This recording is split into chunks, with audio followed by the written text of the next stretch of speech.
Hi guys, it's Uga and welcome back to another video. Today it's the third installment of the most anticipated releases, my most anticipated releases series.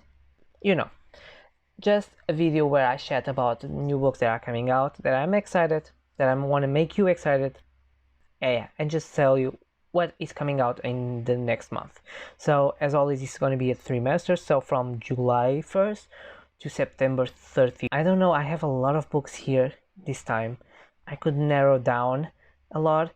I don't know if there is more books being released now because COVID is like people started getting vaccinated, or if it's just me that I found more books and I'm more interested in them. I don't know.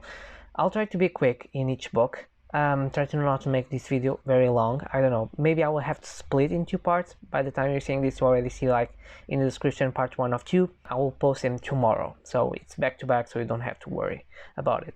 And yeah, let's start because there are a lot of books. The first I have here comes out on July 6th and is The Stranger in the Mirror by Liv Constantine. It is a thriller mystery, and it's basically a plot of Before I Go to Sleep, which is basically a case of amnesia, and I really like those tropes. So we have Addison, who is getting married to a wonderful man, but she's not very happy with the marriage, not because of the marriage, but because she doesn't know who she is. She just knows she was left bleeding on a New Jersey highway, and she was rescued. And then we have here that Julian is trying to figure out what happens to this lovely wife Cassandra. So Cassandra and Addison must be the same person, I think.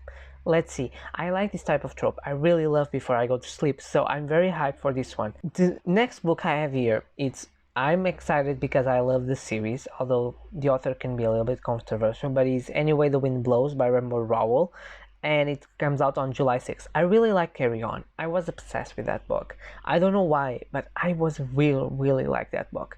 The second one was just a little bit meh.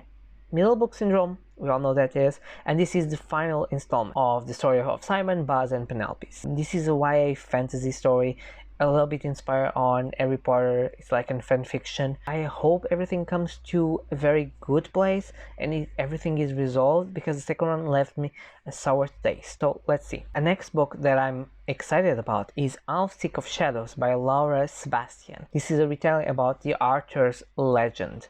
So we'll follow Helene as she lives in Avalon, as she has this magic ability, or as she thinks curse, that she can see the future, and she's able to see that Guinevere, Lancelot, Morgana, and Arthur is going to be in danger. We all know these characters, but it's a retelling on I think the perspective of Elaine, the Lady of Shalott, that it's a bold feminist reimagination of the Arthurian myth, which is very cool. I really like that. I really like the Arthurian myth. If it's the main POV, the way the visions could impact will be very interesting to see. And yeah, basically I love Arthurian retelling, so how can you say not to? Another book that comes out on July 6th is The Empire's Ruin by Brian Savley, which is the author of The Emperor's Blade, and this is set on the same world of that series, but I think this is not connected, so you can read apart, I think.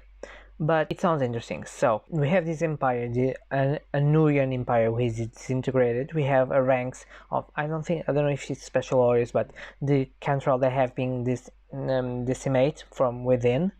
And we have the Cantagates, who gather instant travel across the lands of the empires, and they can no longer be used. In order to save this empire, one of the surviving Cantrolls must voyage beyond the known world through a land that robs and poisons all living things to find the nesting ground of the giant warhawks. Meanwhile, a monk turned con artist may hold the secret of the Cantagates, but time is running out. Deep within southern reach of the empire and nation gods, like a race has begun to steer. So this is a new epic high fantasy story. If you like this type of stories, I think it will be a great story for you. I never read anything about this author, but his first series, The Chronicles of a New Throne, which is the first book, is The Emperor's Blade, sounds really good, and this one sounds very good. It's an adventure. It's an epic adventure about an empire who is falling out and someone has to save it, and someone holds the secret, and someone is behind trying to destroy everything. This is the book for you. Another book that comes out July 6th is It Ends in Fire by Andrew Svoh, and this is basically magic, witches, warlocks, and destruction. So Alka Shelarazi is on a mission. She must infiltrate the Blackwater Academy, win the Great Game, and burn the Wizard Society. Sounds really cool. It's a very strategic plan. You enter to win, you destroy. Pretty simple. And she is on the mission because her parents were brutally murdered by the wizard from this society, and she was taken by an underground rebel group. Then we have here the normal tropes. She's gonna start making friends, she will start to understand different reality that she has, but she still wants the vengeance. I think we'll play a lot with her own feelings. This is a young adult urban fantasy. It sounds mwah. July 6th is the day that a lot of books are gonna be released. And the next one is Six Crimson Cranes by Elizabeth Lim. She's a very famous author by now. She wrote Spin and the Daw series. She also wrote the retelling of the Mulan on the Twisted Tales and Cinderella. And in this one, she takes a retelling of the Six Swans, the story by the Grimm. So Shiori is the only princess of Kyoto and has a secret. Forbidden magic runs through her veins. She usually conceals, a bit like Elsa, but on this betrothal ceremony she loses control. Her wedding is cancelled, and she's like, okay, that's fine, I wanted that. But her stepmother Raikama caught her attention. She also has black magic, and she banishes the young princess and turns the brothers into cranes. She must not say a word, because each time that a word slips from her lips, one of the brothers die. Very dark. So in this journey she must find her brothers. Also, she has to trust the boy she didn't want to marry, and she has to learn how to control her magic, because she has to use it and she has to learn not to conceal it. This is a young adult fantasy, and yeah, it sounds really good. If you like Daughter of the Forest, I think this could be a very interesting take on that story too. Another thriller that comes out on July 6th is Killing All Your Darlings by David Bell. So we have this professor, an English professor, that published a novel about murdering a young woman. But this novel is not from him, it's from a student that disappeared, but suddenly the student appears and tries to blackmail him. At the same time, because of that murder story, he's now implicit on a real murder that took almost the same aspect. So you can see how it is played, you know.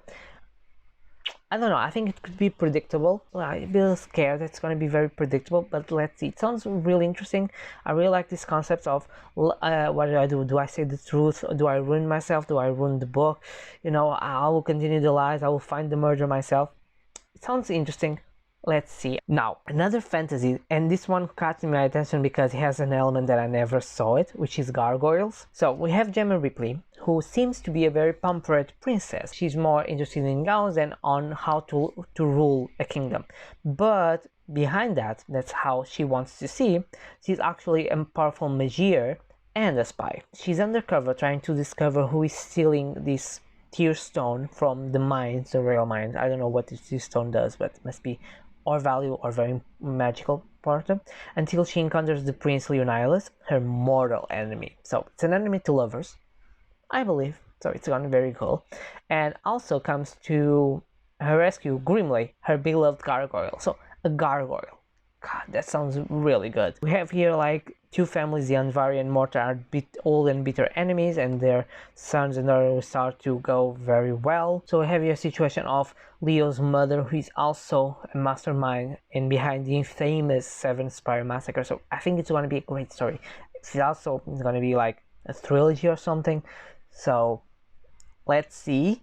But the gargoyle really caught my attention. I really want that gargoyle to be through. Okay, another thriller, but this one comes out on July 8th, so we move already 2 days. Yeah! And it's The Murder Box. The first thing is, some games can be deadly. This is part of a series. I think we follow the same detective and there is like a new story each book, so I totally believe you can read it as a standalone. She receives a box for her birthday thinking it's a funny murder mystery game, and it's actually a real game from the Hunter. I really like this type of like serial killers who play with the police, like ABC Murder, like. I won't say anything more. Another thriller, and this comes out on July 13, is The Final Girl Support Group by Grandi Hendrix. And this is basically a support group, really, for the final girls. The final girls are usually on that trope of the horror movies that she is the only one who survives, who kills the murder. Yeah, and our main character, who is Lynette, is a real-life final girl of a massacre 22 years ago, and she's been on this support group for a decade. But when one of the final girls disappears, they start thinking that maybe someone discovered these final group girls and tried to end the final girls. So I like this. I like this. Let's see. Also on July 13, we have Such a Quiet Place by Megan Miranda. So we have this town, Hollow Edge. It is very quiet, very private, idyllic neighborhood. But when a couple is murdered, Brandon and Fiona Turret, everything changed. They cannot sell the houses, they cannot move out there, so it's very hard because the thing starts not to go.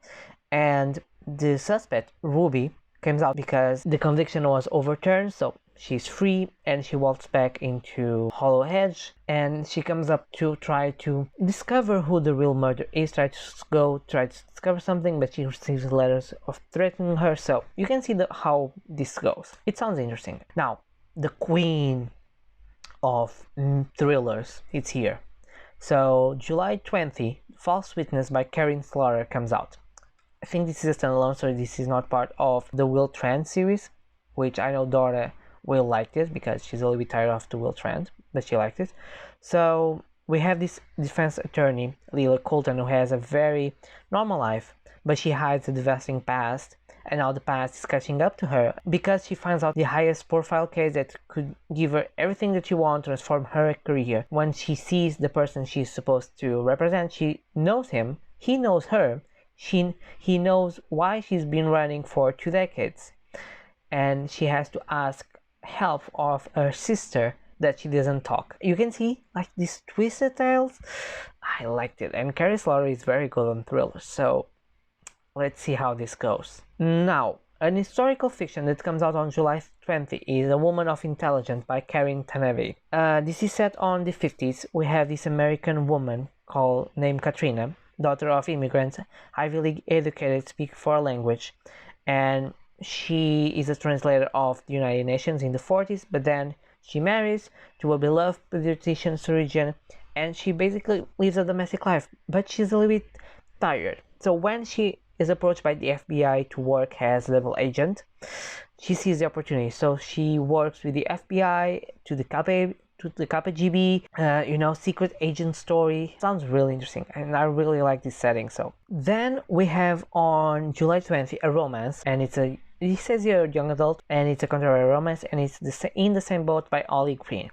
So we have Sadie, who is a few days away from the race of her lifetime, the Texas River Odyssey, which what it says here is like 260 miles, multiple days of canoeing, and she's very interested on this one because of a disaster wreck. She ends her father 20-year streaks of finishing, so he never looked at her in the same way. Like, he's very disappointed, like, please, but we have to make story.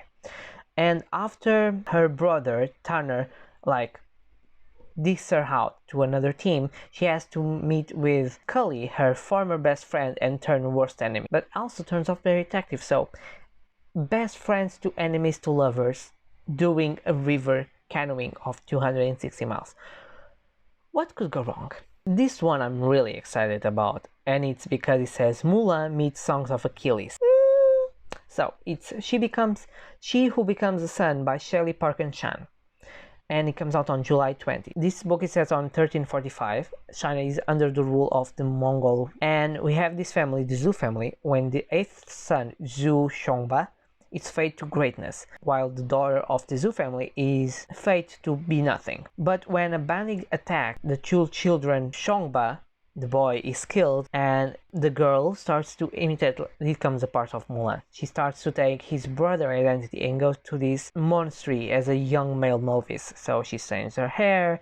I don't think she strands her hair because in China they could not cut the hair, but change the voice, act like a man. I really love Mulan. It's one of my favorite Disney movies, so definitely this book sounds just amazing. I don't know if it's gonna be a trilogy or a duology, but it says here it has maybe more than one book. Let's see. Now, continuing on July 20, we have For Your Own Good by Samantha Downwing. So we have Teddy Kutcher, who won Teacher of the Year on this Belmont Academy. he says his wife couldn't be more proud, though no one has ever seen her in a while. But when people start to appear dead, things start to move in Teddy's personal life. And the last sentence is, just to give you an uprising what can be, it's really too bad that sometimes excellence can come at such high cost. Woo! I think we know how this goes, and I really want to see. Now, this one also sounds very good, and this is This Hollow Vows by Lexi Ryan. It's a young adult fantasy with fae. So we have Bree, who hates fae and refuses to have anything to do with them, even if that means starving in the street. But when her sister is sold to the sadistic king of the Unsilly court to pay a debt, she must do whatever it takes to get her back. And she starts to making deals with the king himself to steal 3 magic relics from the Sally court. But going to the court of the Sally is easier said than done. So her only option is to be chosen as a bride or a potential bride for the prince, and she soon finds it up falling for him, so what could we expect? But then she teams up with also some misfits of the Unseelie, so I don't know, it's gonna be like between 2 courts. She's like a double agent. She also has her own interest with her sister, so let's see. It sounds good. I never read Fae.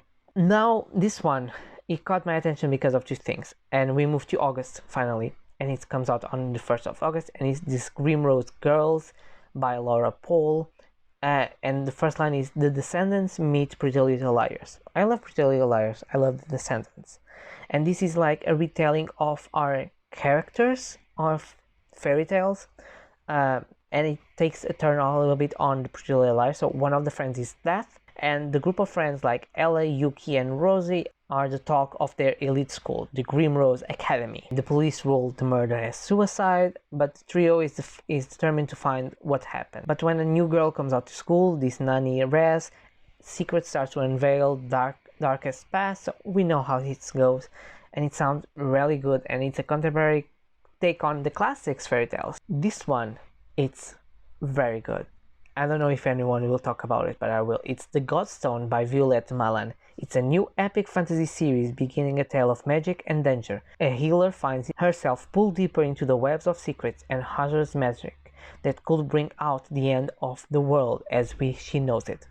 So our main character is Fern Allowance, who is a practitioner, so she uses magic to heal, and when one of her patients, Aurelien Albanil, is summoned to the city to execute the final testament of a distant cousin, she agrees to go with him. The Aurelien suspects the White Court wants to have access to a vault that his cousin has because he thinks he has the Godstone, and the Godstone is a very powerful stone his cousin created, which almost destroyed the world. But then she learns that the Arlen is not who he really is, and is also the creator of this Godstone, Sandra, who is basically cursed by sealing the stone to be healed all the time and powerless. So Freya has to help him. There will be a journey like to save the stone and not get like the White Court to catch the stone, and they will meet like an old friend of Arlene who betrayed. You see how this goes, like this epic journey of this Godstone. Sounds really, really cool. Then we have on August 3rd The Desert Prince by Peter V. Brett, which is also a fantasy taking on the world of the Demon Cycle. So if you read the Demon Cycle, it's set on the same world. I don't think it's connect. I think it's like a sequel on the future where the events on the first book happen, but you can read it separately. I don't know, but I'm really interested on this first series and on this one. So 15 years passed since the War of the Demons, which I think is the first storyline, and it's like the heroes of humanity have become legends, and who remain struggle to escape their shadows. There is no longer demons, but our main characters like Olive, Princess of the Hollow, has passed her life planning out by her mother, the justice of lesser paper. The more Olive's mother tries to put her on a script, she rails off. She teams up with Darren, who faces challenges of different kind. Though he's free to choose his own path, the weight of legacy hangs over his shoulder because he's the son of the man who saved the world. But then they understand that demons are not usually that, so there's like maybe a new uprising, or like they have to fight these demons again, and they are anger for revenge, of course, because no one likes to lose a war. So it sounds really interesting. The cover is like beautiful. I really don't know if I should read the series first. Maybe I would. There's like 4 or 5 volumes. One more series, really? But yeah, it sounds really good. I just want to make sure you know. Now, The King stands another book for us mortals. So on August 3rd, Billy Summers by Stephen King comes out. And this is labeled as horror, thriller, mystery. But we know that Billy Summers is a hitman, but he only kills the truly bad guys. He wants like to retire, but he has one last job. What could go wrong? We know with King, a lot of things could go wrong. So yeah, if you like King, Hugo, Maza, Natasha, this book is for you. We move to August 3rd and we have Dragonbird in the Fern by Laura Rookerkirk. Sorry if I don't say your name right. I'm not good with names. But when an assassin kills the Princess Chiara's older sister Cecilia, her vengeful ghost is doomed to walk the city, and tormenting loved ones until the murder is brought to justice. So Chiara takes the place of her older sister in marriage, and she understands that she's terrified to go to this land because she not only has dyslexia, so she cannot able to learn language. She also has a barrier of the language being different.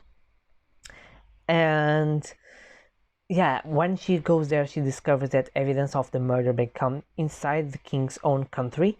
So she will try to vengeance her family. So it sounds really, really good. And yeah, it's a young adult fantasy. Now we have on August 10, The Devil Makes Three by Tori Bovalino. We have our main character, who is Tess Matheson, who wants 3 things: time to practice her cello, from her sister to be happy, and everyone else to leave her alone. But when Tess finds herself working on this boarding school library, and she has to deal with all the things, patrons and everything, but it has like Elliot Birch, who is a snide, privileged, and constantly requesting forbidden grimoires. What could go wrong when you request forbidden grimoires? Well, he unleashes a book-bound demon. The demon will stop at nothing to stay free, manipulating ink to threat those Tessa loves and dismantling Elliot's strange magic. So, magic, demons, it says here a little bit of horror. Sounds really cool. The next book that comes out on August 10 is The Maleficent Seven. The first line is, when there is no heroes, all is left is villains. So we have Black Aaron, who is a dread demonologist, and the ruthless general in all Esran. She assembles the 6 most fearsome warriors to capture her army, and on the day before a total victory, she disappears. 40 years later, she must bring her former captains back together for one final stand in the small town of Tarnbrook, the last bastion against a fanatical new enemy, tearing through the land, intent to finish the job of the Black Heron started years before. Fantasy adult heroes, we have Necromancer, a Vampire Lord, a Demigod, an Irish War Leader, a Pirate Queen, a Twisted Alchemist. Perfect. I don't need more. And the cover is amazing. Now, this one is here not because I think it will be a great book or the most brilliant book, but it's because it's set in Portugal. It's The Guilt Trip by Sandy Jones. So we have 6 friends, which are 3 couples, and they roam to Portugal, Nazaré, the place where the giant waves usually are, and they start to unveil secrets from each other's. One fatal misunderstanding. Everything changes on the week of this wedding. I won't say more because the description sounds a lot of spoiler, but basically we have these friends will join to this trip because of this wedding of one of these couples. Everything can go wrong. Jumping to conclusion becomes a life or death situation. So The next book is also it's a fantasy, a young adult, and it's Forestborn by Elaine Audrey Becker. To be born of the forest is a gift and a curse. So Rona, our main character, is a shifter, as magical as those born in the wilderness, as is feared. She uses the ability to spy for the king, traveling under different guises and listing for signs of trouble. So when a magic illness eats the kingdom and her best friend, the young Prince Finlay, is caught, which is also her best friend, she must go and find Stardust, the most rare magical element. Of course, it's always the rarest. So on this journey, they will come Rora's older brother, I think, and the older prince who insists to come, and basically they go on this adventure to find the Stardust. It sounds really cool. On August 31 also comes out a Slow Fire Burning by Paula Hawkins, the author of The Girl on the Train. So we have Laura, who is being judged all her life of being tempered, trouble, and a loner, sometimes even called dangerous. Miriam knows that just Laura being witness with blood on her clothes and leaving the murder place doesn't mean she's a murderer, and people can get caught on bad situations. And we have Carla, who is dealing with brutal murder of her nephew. So she must trust no one. Good people are capable of terrible things, but how far she will go to find peace. So you can see we have here 3 different structures, 3 different characters, maybe 3 different POVs. I really like Girl on the Train. Let's see if this lives up to the expectations. The last book that comes out on August is The Witch Heaven by Sasha Payton Smith. And it's 1911 in New York, so I really like the setting. We have our main character, who is Frances Halloween, and spends her days in mourning the mysterious death of her brother months prior. And when she's attacked, the man falls off her feet with her scissors on her neck, but she can explain how she's there.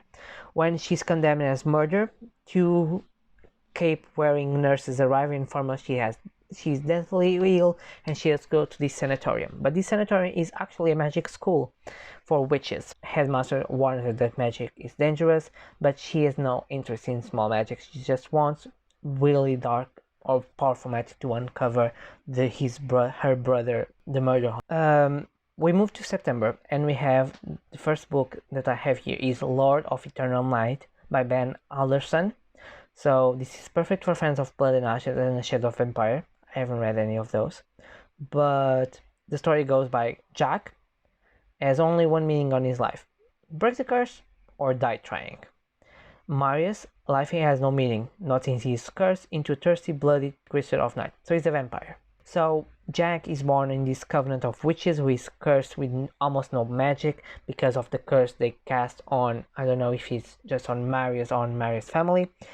But Jack is prophesied as the savior because he's strangely powerful, so they send him to Marius' castle to kill him. But he starts to uncover half-truths. Everything comes to this, and there's come lust. Smoots. It's a male, and it's inspired by Beauty and the Beast. Then on September 7, we have The Night She Disappeared by Eliza Jewell. So we have a couple who disappeared on this college friend party, and a year later a writer moves into the cottage at the edge of the woods, locally known as the Dark Place. The Dancer's Wood is the writer's favorite area for long walks, and she stumbles on a mysterious note. Simply reads "Dig here." So you can see how this goes. Like, she digs and something happens. I don't know. It sounds good, and I think Lisa Jewell is a very well-known writer for thrillers. So let's see. Sounds interesting. Dig here. So guys, I hope you guys enjoyed the first part of the most anticipated releases. I'm sorry to be so long. There were so many. I cut a little bit now, some of them, because I thought maybe they are not so interested. But let me know in the comments which are you most excited. And yeah, I post videos every Tuesday, Thursdays, and Saturdays. So I see you guys in my next video. Bye.